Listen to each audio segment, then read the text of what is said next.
Any harmonic cyclic movement is representable through one or more sine waves. In practice, multiple electronic circuits use this type of signals in their systems. Sinusoidal signals vary harmonically in time, and generally represent the voltage variation in each electronic circuit. Signal that oscillates between a maximum and minimum value, and is determined by an amplitude that corresponds to the maximum elongation of the wave from its equilibrium point. It is also determined by the period of the wave, which corresponds to the time it takes for the wave to complete a full cycle, a cycle that is constantly repeated over time. This period, which I will call t, is inversely proportional to the frequency, which I will call f, where the frequency is the number of cycles that the wave makes in each unit of time. For example, if this is a given unit of time, during this time, the wave makes 1, 2, and 3 complete cycles, so it would have a frequency of 3.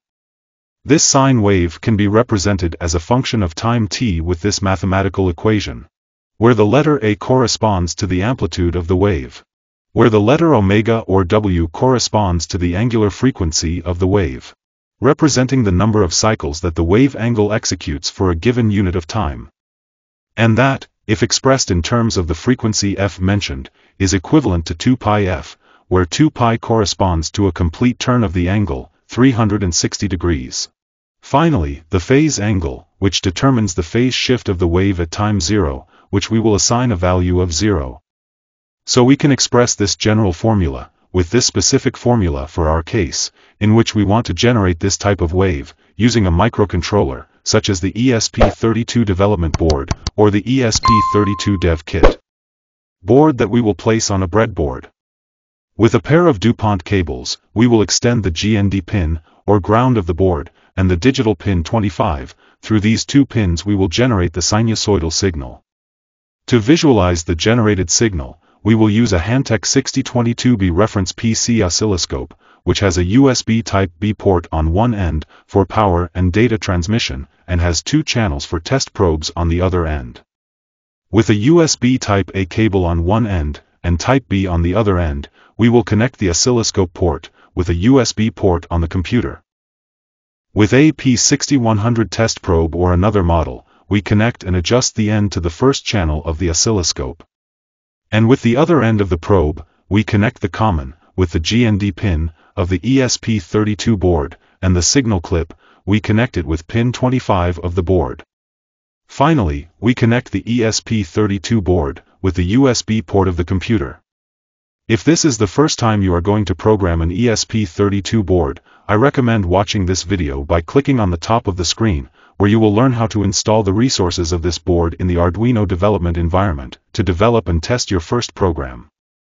So, on our computer we open the Arduino software, and a new sketch to create our code. Then I will open the software that comes with the Hantek oscilloscope. And I will adjust the oscilloscope software window, along with the Arduino sketch window, so that I can see the results of the programmed waveform on the digital oscilloscope. Within the void setup method, let's start our program by initializing the serial interface of the ESP32 board with a speed of 115,200, although to generate a signal we do not require a serial interface. Having it active for the moment will serve as a debugger, that is, to debug the code in case of functional errors. If we remember the formula for voltage as a function of time, for the sine wave representation, we have a time variable called t. To create this time base, we create a floating variable that I will call t, which we will obtain by dividing the micros method, a method that counts the microseconds that have elapsed since the electrical start of the ESP32 board, for a value of 1 million. If we momentarily print the variable t, through the serial interface, load the program to the board, and open the serial monitor when the loading is finished, we will be able to see the variable t, as the time base that we need to carry out our sinusoidal formula.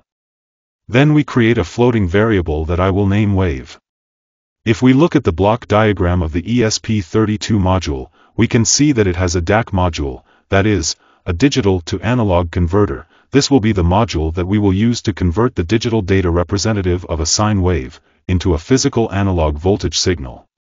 If we look at the technical specifications of the DAC module, we see that it has a conversion resolution of 8 bits, so it can convert numerical representations from 0 to 2 to the power of 8 possible values, that is, from 0 to 255, where the numerical value 0 represents 0 physical volts on pin 25 of the ESP32 board, and the value 255 represents 3.3 physical volts on pin 25, the maximum possible value.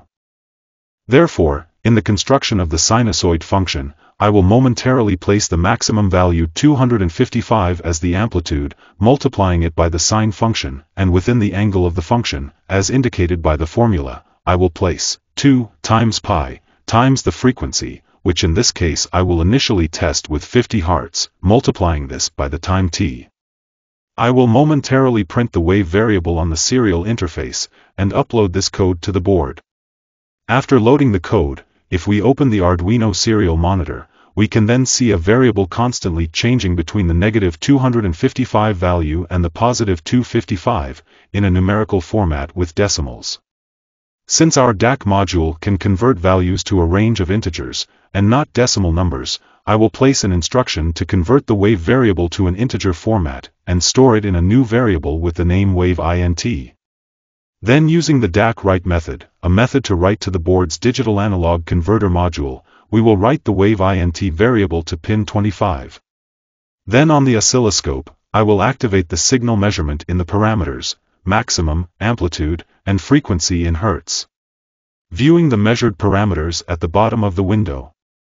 And then I will load this code to the ESP32 board, and on the oscilloscope I will select auto scaling. We will be able to see the resulting signal. However, it is a partial signal of a sine wave, let's say cropped and shifted. This is because negative analog signals cannot come out from the ESP32 board with respect to ground or GND. This is because the board does not contemplate a negative polarity in its electronic design.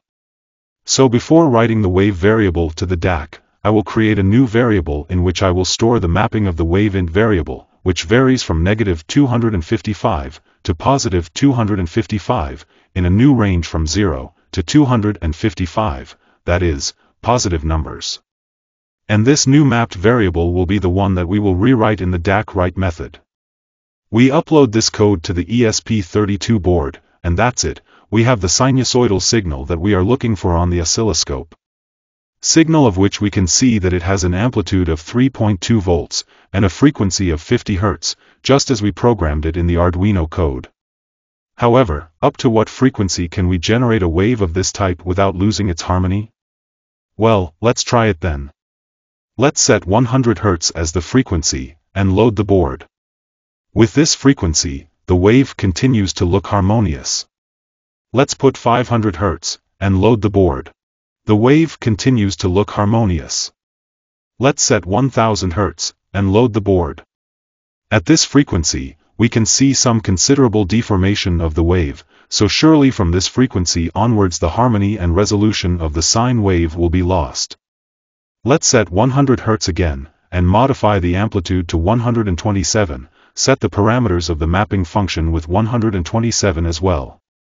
If with 255 it corresponds to 3.3 volts, with 127, it will correspond to approximately half of this voltage, that is, about 1.65 volts. We load the program to the board. And we visualize the wave with the programmed parameters, 100 Hz frequency, and approximately 1.65 volts amplitude. We can put the formula in terms of a frequency variable that I will call f, and in terms of an amplitude variable that I will call a. And in the initial part of the code, we globally declare the variable a, of type integer, to be configured with values between 0 and 255, representing the amplitude of the sine wave, from 0 to 3.3 volts. And we declare the variable f, of type integer, representing the frequency in hertz of the sine wave. Dear friends, I leave you this code in the description of the video. And I also leave you a code, built from this base that we learned. If you load it to the board, you can control the behavior of the wave from the serial monitor. The system will ask you what the amplitude of the wave is in volts, from 0.1 to 3.3 volts, enter the desired amplitude and press enter. And it will also ask you what the frequency is in Hertz, from 10 to 1000 Hertz. Type the desired frequency and press enter. If you want to configure new parameters, reset the ESP board with the reset button, and the board will ask you again for the data on the Arduino serial monitor. Dear friends, I hope you enjoyed the video. A special greeting from Electronic Spot. See you in the next one.